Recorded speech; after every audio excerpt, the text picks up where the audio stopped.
Welcome to Pindar Poetry. We hope you learned something new. You start by preparing your browser and account so downloads are reliable. Open Safari or Chrome and sign into Google. This keeps results consistent. Search for an image, then use tools or filters to pick size or usage rights so you don't grab low-res or restricted content.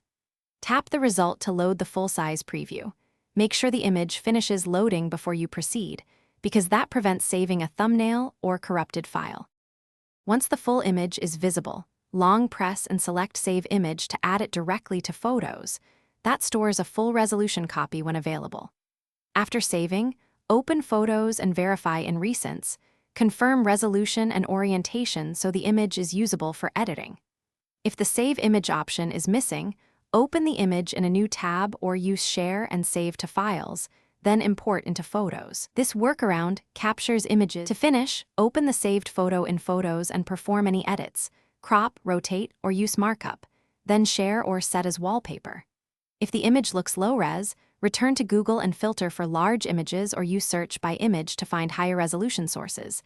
That improves print or zoom quality. If saving repeatedly fails, clear your browser cache or try a different browser. Alternatively, use the Share menu to save to files then import, which bypasses some site restrictions and fixes most issues. Thanks for watching. Consider subscribing if we helped you.